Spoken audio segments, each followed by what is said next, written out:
Well, hey there guys, and welcome back. On this week's show, we're going to be making some maple tongs.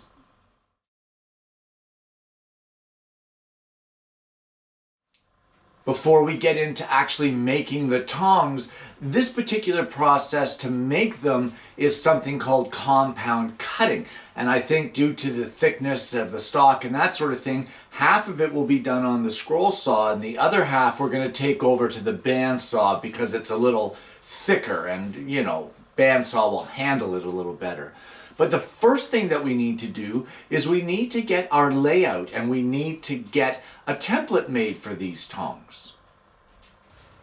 I'll be using 1/8 inch thick hardboard for our template, and because we're using compound cutting, we're actually going to need 2 templates.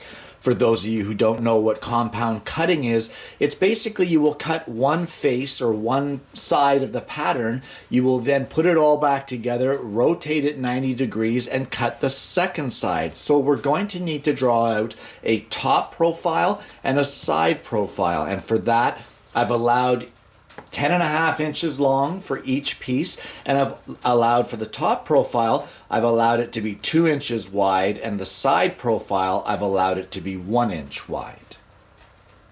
Well, the very first thing that I want to do is I want to determine how thick on the top view my tongs are going to be. And I'm thinking that they're going to be 1/2 inch. So what I've done is I've centered 1/2 inch marking right here. You can see that at the base or the back end of our 2 inch side of the template.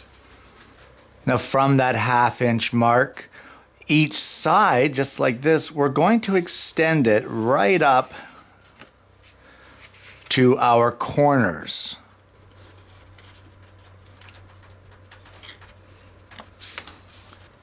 Well, I've placed a line right up the center here just to help us with the symmetry. And at this point, I'm going to take a mark right here at 2 inches up from the bottom, and we're going to draw a square line right across our entire template.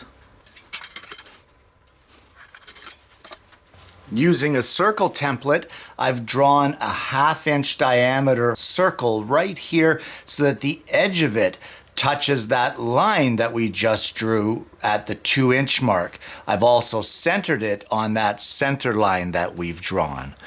We're now going to turn this around, and on the opposite end, we're going to leave 1/16 of an inch in from the edge of the 2 inch mark. Just like this, we're going to bring it in 1/16 of an inch. This side, we're going to do the exact same thing. We're going to come in 1/16 of an inch. And once we do that, we're going to draw a connecting line now from the edge of our circle to that 1/16 inch line. So we're kind of going to get a taper there, just like this. And we will repeat that on the opposite side.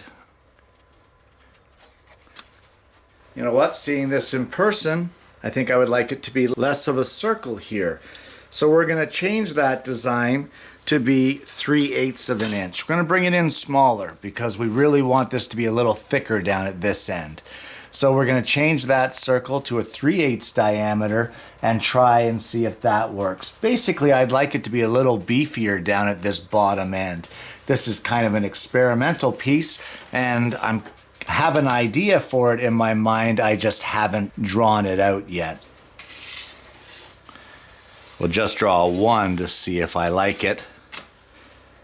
And yes, I like that a lot better. So we're going to change that up to be a 3/8 diameter circle here, and we're going to extend our lines. We'll still leave it at 1/16 at the ends, and we'll just extend our lines out from that circle, and that'll give us a much beefier tong here. Our next step will be to draw the side profile, and for that I want some sweeping curves to these tongs. So I'm going to sketch that out, and then I'll come back and show you what I have drawn.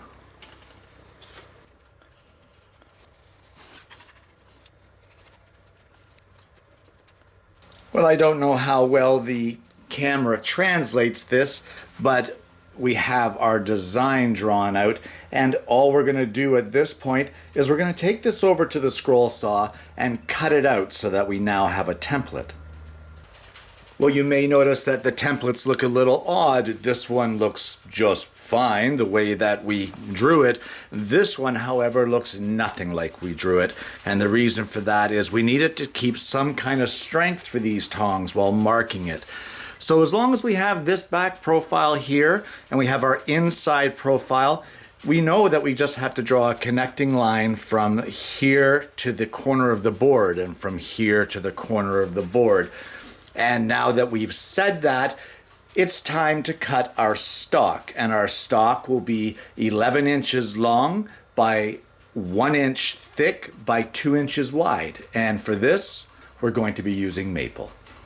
So what you're going to want to do to start this off is on the 2-inch side, just place a mark inside the edge. It doesn't matter. It could be a 1/2 inch, 1/4 inch, or 1 inch. It doesn't matter. So we're going to transfer this mark to the 1-inch side as well. And that is just a reference mark. Just line up your template and we're just going to trace around it. And at the end, of course, we'll just put a squared off line. We're just going to line up with the corner of the stock here and our line from our template tracing, and we'll just extend it on both sides.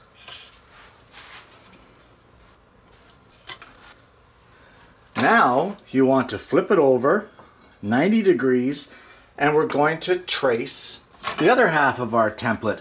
So just set your template in place, just trace it out.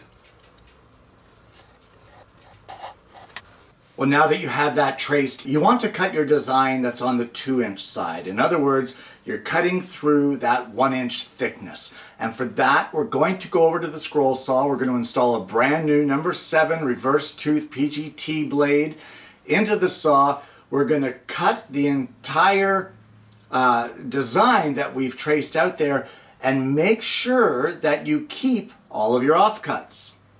Well, you may have noticed that I left this intact. You can see this is all still together and it's just the outside of the waste that has come off.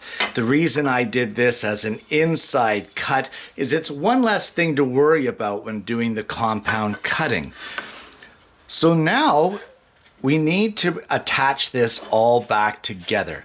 So what I'm going to do is very carefully with packing tape, I'm going to tape this whole thing back together.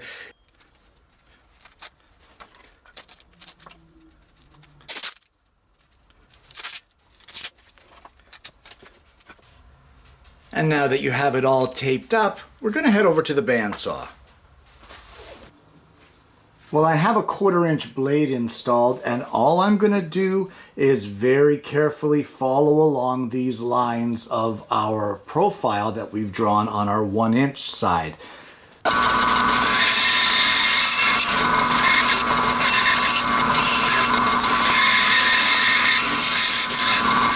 Now, just before we separate everything, we're going to take it over to the belt or the disc sander, whichever you have, and I'm going to clean up this curve here and make this nice and round. And now it's time to separate our tongs, and it can be a little cumbersome with all of this packing tape on it sometimes, but don't worry about it. Just work at it, you'll get them separated. And once you get the packing tape off of your pieces, inside is your tongs. Well, now that we have our tongs made, our next step will be to sand them. So we're going to give this a good sanding all over.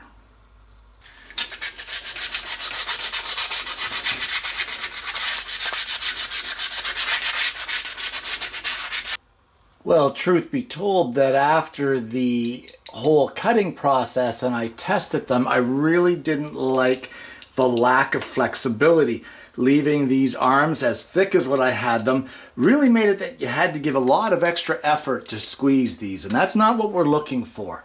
So in order to fix it, I took this over to the oscillating drum sander and basically thinned out these arms to give it more flex. So I will be revamping the design a little bit for that, and all I'm going to be doing for the design, I'll still keep this size hole that I've drawn, but I will be redrawing and reshaping these arms to make them a little thinner. Well, I guess the question now is, what if you don't have a scroll saw? Can you still make a set of these tongs? And as long as you have a bandsaw, of course you can, and I'll show you how. Well, the cutting process between using the scroll saw and the bandsaw versus just the bandsaw is pretty much identical. The one thing that I would say is that 3/8 circle that we drew, I would be using a Forstner bit or a regular 3/8 drill bit and drilling that hole. I wouldn't want to take that 1/4-inch bandsaw blade and try to spin around that. So from there, all you need to do when you're cutting the profile on the surface of the 2-inch wide side is you just cut from the outside and run straight into the edges of that 3/8 circle. Now, we did revamp this design a little bit to make the arms thinner, and you may want to do the same thing as well. But when it comes to the process of the bandsaw, once you get that one side cut, it's the exact same thing. Put it all back together, tape it, run it through the bandsaw on the opposite side and cut that second profile, and you should have no problems coming up with another set of tongs. And there you have it, a set of maple tongs. Guys, this is a great addition for your gift list for anyone who likes to spend some time in the kitchen. And the only thing I didn't show you, which is really not that big of a deal, is that you might want to coat this in a beeswax and mineral oil mixture. I'll put the link below for the recipe for that so that you guys can make your own coating. Either way, it's a great little useful item. You just need to make sure that you make the arms thin enough that they'll flex instead of having to use so much force, and that was the mistake we made on our initial design. So guys, it's another great project on the show. I hope you've enjoyed it. I hope that you're going to give it a try yourself and use up some of those scrap maple pieces that you may have lying around. Try it with different species. Try it with oak, walnut, whatever you have that's a hardwood that you could use like in the kitchen and it's flexible. You wouldn't want to use a softwood. Guys, thanks for tuning in this week. And I hope you're going to join me again next week when I bring you yet another woodworking video.